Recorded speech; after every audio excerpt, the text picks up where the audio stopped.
Nawala ang takot na naramdaman ko kanina nang abutan ako ng lalaking humahabol sa akin. Hindi ko mawari kung ano ang aking gagawin. Napakagat na lang ako sa aking labi nang maramdaman ko ang dahan-dahan na paggalaw ng lalaki mula sa aking likuran, hanggang tuluyan na ibaon nito ang lahat. Hindi ko na naisip kung ano ang nangyari sa aking asawa. Unti-unti na akong nalunod at nadala sa ginagawa ng estrangherong lalaki. Welcome sa Kwentong Masarap. Kung ikaw ay bago lamang na napadpad sa ating channel at nais mo ng ganitong mga content, huwag kalimutan mag-subscribe, mag-like at share ang ating mga videos. Maaari rin kayong mag-comment sa ating comment section. If meron naman kayong mga story na tulad nito, maaari ninyong isend sa ating email account na nakalagay sa ating description. Ngunit kung sa iyong palagay ay hindi nararapat sa iyo ang temang ito, huwag na lamang pong manood at scroll down na lamang. Maraming salamat. Ako si Charisma, 28, ang aking naman asawa ay 30 years old na. 3 taon na kaming mag-asawa. Nagkakilala kami noon ng college at 2 years din kaming mag-on dahil bata pa kami noon at nag-aaral pa at dala ng kapusukan. Nakuha agad ako ng aking asawa. Simula noon, lalo akong napalapit sa kanya at napamahal. Doon din unti-unti ko nalaman ang kanyang tunay na ugali. Madaling mag-init ang ulo kahit sa mababaw na dahilan. Lagi ko naman siyang pinapakalma. Sumusunod naman siya, pero siguro ganun talaga ang ugali niya. Minsan kapag natalo siya sa Mobile Legend or mahina ang kanyang mga kakampi, nagrereklamo agad. Nasanay na ako sa ugali ng aking boyfriend. Kapag pumupunta naman ako sa bahay nila, doon na ako natutulog at kahit na nag-aaral pa kami noon, parang mag-asawa na kami. Natatakot ako noon na mabuntis at hindi ko matapos ang college, kaya umiinom ako ng contraceptives. Okay lang din naman sa boyfriend ko, para tuloy lang ang ligaya namin. After naman ng graduation at nakapagtrabaho na kami, nagkasundo agad ang magulang namin na ipakasal kami. Nag-iisang anak lang kasi si Jimmy. Gusto ng kanyang ina na magkaroon na agad ng apo. Nakapasok nga ako sa isang kumpanya sa Makati na may kaugnayan sa aking kurso na accountancy. Si Jimmy naman ay sa isang telco company. Madali lang kami nakaipon ng pera. Palibhasa wala naman kaming ginagastusan at suportado pa kami ng magulang. Nakakuha agad kami ng bahay na huhulugan namin ng 25 years. Sa isang subdivision sa Laguna acquire naming ang bahay. Unti-unti rin namin na pinapaganda at bumibili ng gamit sa bahay. Kaya bago kami ikinasal, medyo na kumpleto na naming ang gamit at pwede ng terhan. Medyo alanganin lang ako dahil kakaunti lang ang nakatira at wala kaming kapitbahay na malapit. Vacant lot pa ang katabi namin.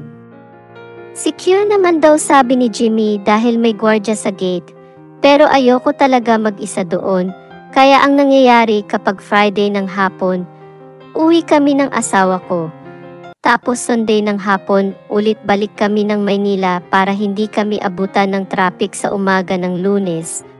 After ng kasal naming nakabili rin kami ng second-hand na kotse na magagamit namin kapag nauwi kami sa bahay namin sa Laguna. Simula naman ng pagka-graduate naming hindi na ako uminom ng pills. Pero kahit na halos araw-araw kami noon ni Jimmy at hindi pa kami kasal, hindi pa rin ako mabuntis, nagsisituloy ako. Baka epekto iyon ng pag-inom ko ng pills noon, kaya ngayon naman na gusto na namin magkaanak, hindi naman kami makabuo. Pressure tuloy ako sa aking biyanan na panay ang tanong sa akin kung kailan ko sila bibigyan ng apo. Minsan sinisi rin ako ni Jimmy sa pag-inom ko noon ng pills. Baka daw karma na sa amin. Iyon, niyaya ko naman siyang magpatingin sa doktor para malaman namin kung ano ang problema at kung ano ang gagawin namin. Pero ayaw ng asawa ko. Bata pa raw siya at sigurado na wala daw siyang problema. Hindi ko na siya pinilit. Ako na lang mag-isa ang nagpunta sa doktor para magpa-check up. After ng mga examination, healthy naman daw ako at walang problema. Baka hindi lang daw matsambahan. Nag-recommend na lang si doktor na mag-vacation kami or mag-rest muna. Baka daw pareho kami stress sa work. Sa palagay ko naman totoo nga, stress talaga kami sa work. Sinabi ko sa asawa ko ang sabi ni doktor, pero hindi siya nakinig sa akin. Sinabi na lang na mag-ipon muna kami ng pera. Marami pa raw kaming bayaran, saka na daw ang vacation na iyon, marami pa raw kaming bayaran. Lalo na ang monthly dues sa bahay namin. Kahit naman siguro sinong babae, pangarap na magkaanak, at masayang pamilya, iyon na lang ang kulang sa aming mag-asawa hanggang sa isang pangyayari ang biglang magpapabago ng aming buhay, dala ng pagiging mainitin ng ulo ng asawa ko. Pero kahit ganun ang nangyari, hindi ko akalain na doon matutupad ang pangarap namin na magkaanak. Hindi mula sa aking asawa, kung hindi galing sa isang lalaking hindi ko kilala at nakaaway niya. Iyon pala ang magiging ama ng aking mga anak. Friday ng hapon noon, umuulan at baka bumaha sa dadaanan namin. Nagmamadali ang asawa ko. Tawag ng tawag ito at nandoon na raw siya sa tabi ng Makati Avenue naghihintay. Uwi kasi kami ng bahay namin sa Laguna, sa kamamadali ko hindi na ako nagpalit ng aking uniform. Madalas kasi nagpapalit ako, lalo na sa Laguna ang uwi namin, suot ko lang ang aking miniskirt at blazer. Bumaba na ako mula sa taas ng opisina namin at dali-daling sumakay ng kotse na kanina pa naghihintay ang asawa ko. Ang tagal mo naman, baka matrapik tayo, sabi ni Jimmy sakin. Ano ka ba, maiinit na naman ang ulo mo, wala naman tayong pasok bukas. Kahit hindi ka magmadali, abutan tayo ng traffic sa expressway.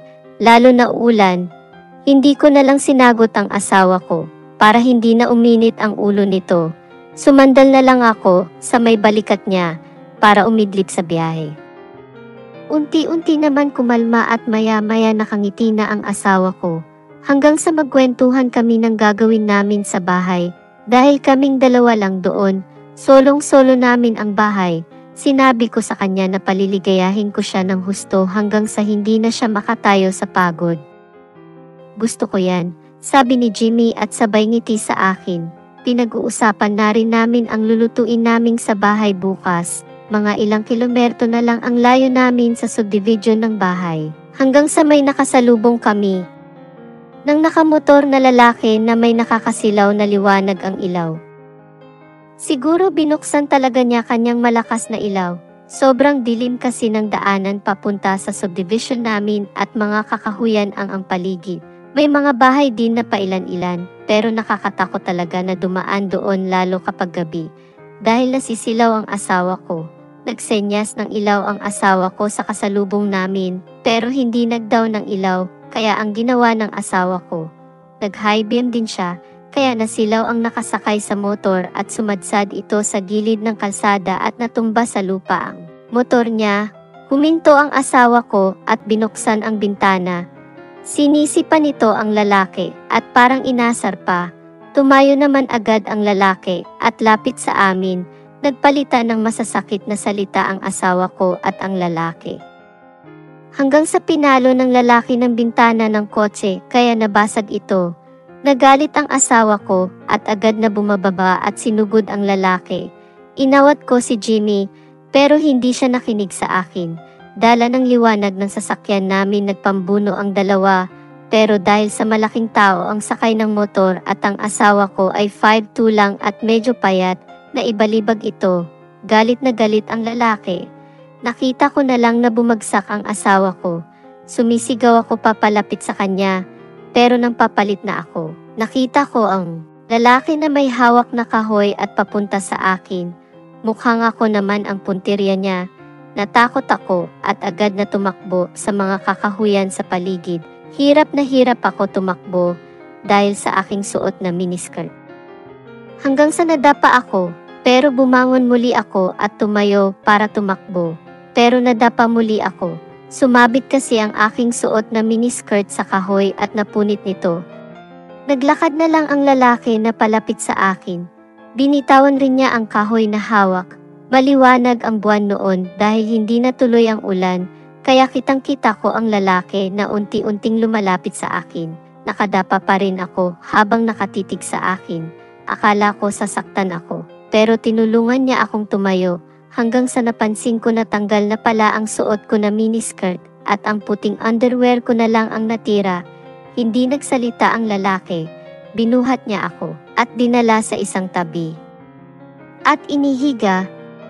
Masyadong mainitin ang ulo ng asawa mo. Ang ganda naman pala ng asawa niya. Sabi nito sa akin. Kuya, wag, parang awa mo na. Wag mo akong sasaktan. Ang pakiusap ko, pero hindi siya nagsalita. Nakita ko na lang na naghubad ito ng shirt. Kitang-kita ko ang laki ng katawan ng lalaki. Hindi kita sasaktan. Huwag kang mag-alala, mag-enjoy ka. Sabi pa nito, hindi na ako makasigaw. Hinayaan ko na lang siya na dahan-dahan tanggalin ang natitirang suot ko. Marahan ang kanyang galaw. Dahan-dahan at pulido at sa bawat galaw niya tumatayo ang aking mga balahibo hanggang sa ang kanyang labi ay dumantay na sa aking labi. Imbis na magalit ako at magpumiglas, iba ang aking nagawa. Ang bango ng kanyang hininga, ang lambot ng kanyang labi, para akong prinsesa na nakalagay sa isang pedestal at dahan-dahan niyang sinasamba, kahit naramdam ko sa aking likod ang mga damo na tumutusok sa aking likod at mga hita. Wala na akong pakialam, nakatingin ako sa kalangitan habang unti-unti kong nararating ang langit. Nawala na sa isip ko ang takot kanina at kung ano ang nangyari sa aking asawa. Nadala na ako sa ginagawa ng estrangherong lalaki na walang humpay sa kanyang ginagawa na lalong nagpainit ng aking dugo. Kung kanina ay sa damo at lupa ko nakakapit, pero hindi ko na namalayan na sa likod na pala ng lalaki bumabaon ang aking mga kuko. Mga mahigit 30 minutes din kami sa ganun kalagayan. Pagkatapos itinayo niya ako at muling isinuot sa akin ang aking mga saplot. Lalo tuloy akong humanga sa lalaki na hindi ko kilala sa ilang taon kasi naming napagsasama ng asawa ko. Kahit kailan hindi niya ako sinuotan ng damit. Pagtapos niya, tumatalikod na sa akin at nakakatulog na. At iniiwan lang akong parang sumana tinalupan, pero ang lalaking kanina lang ay aking kinakatakutan. Unti-unti niyang ibinalik ang aking lahat ng suot. Maging ang napunit na miniskirt ko ay itinali niya at muling ibinalik sa akin. Isinuot din niya sa akin ang kanyang itim na jacket na suot niya kanina. Anong pangalan mo? Taga saan ka? Tanong ko, habang naglalakad kami pabalik sa kalsada kung saan ko iniwan ang aking asawa at sasakyan namin. Hindi na mahalaga yun. Ang mahalaga, nag-enjoy tayo pareho. Pupuntahan kita sa bahay ninyo, sabi nito sa akin sabay na biglang humiwalay sa akin nang makita na namin ang kalsada. Nakita ko na lang na sumakay siya ng motor at iniwan ako sa daanan, naglakad-lakad pa ako. Hinahanap ko ang asawa ko at sasakyan namin, pero wala na doon kung saan ko siya iniwan. Naiwan ko pa naman ang cellphone ko sa kotse. Paano ko matatawagan ang asawa ko na nandito ako? Maya-maya may isang multicab na dumaan at huminto sa akin. Sakay pala ang mga gwardya ng subdivision namin. Kanina pa raw sila nag-ikot para hanapin ako. Nag-report daw kasi ang asawa ko sa nangyari sa kanya. Hinatid nga ako ng mga gwardya sa bahay. Tinatanong ako kung ano ang nangyari. Mag-complain daw ako para mahuli ang taong nanakit sa asawa ko. Pero hindi na ako nagsalita. Sabi ko sa mga gwardya ang asawa ko na lang ang tanungin kung gusto magreklamo. Dahil siya ang nasaktan, ako hindi naman. Bago ako bumaba ng multicab, iniwan ko ang jacket na pinasuot sa akin ng lalaki. Agad naman yumakap sa akin ang asawa ko. At tinanong ako kung nasaktan ako. Sinabi ko na lang na hindi naman ako naabutan ng lalaki. Nagtago ako sa kakahuyan. Sabi ko pa, hindi ako matatulog ng gabi na iyon. Nasa isip ko pa rin ang mahiwagang lalaki kanina. Bakit siya kakaiba? Bakit parang gusto ko siyang makilala at maulit muli ang nangyari? Hindi na tuloy ang plano namin ng asawa ko sa usapan namin kanina sa kotse. Dahil nawalan na ako ng gana, iba ang gusto ko. Natulog ako nang nakatalikod sa aking asawa. Habang nakahiga ako doon ko naalala ang sabi ng lalaki kanina na pupuntahan ako sa bahay. Ibig sabihin lang, alam niya kung saan ako nakatira. Baka isa siya sa mga kapitbahay namin dito. Napasilip tuloy ako sa bintana nang may tumahol na aso ng gabi na iyon. Iniisip ko na baka nandoon ang lalaki sa labas ng gate namin. Kinabukasan bumalik na muli kami ng Maynila, pero lutang pa rin ako. Paano ko kaya makikilala ang lalaki? Gusto ko siyang makita, kahit nasa office ako. Hindi ako mapakali, hanggang sa naisip ko na magpahatid sa asawa ko sa bahay namin sa Laguna. Akala ko takot ka mag-isa doon. Bakit gusto mo doon? Gusto ko muna magpahinga. Gusto kong matulog ng mahaba at ayoko ko muna ng kausap, sabi ko sa aking asawa. Pero iba ang plano ko. Gusto ko mag-isa doon sa bahay para hintayin ko ang lalaking nagsabi sa akin na pupuntahan ako sa bahay at gusto ko ulitin niya ang kanyang ginawa.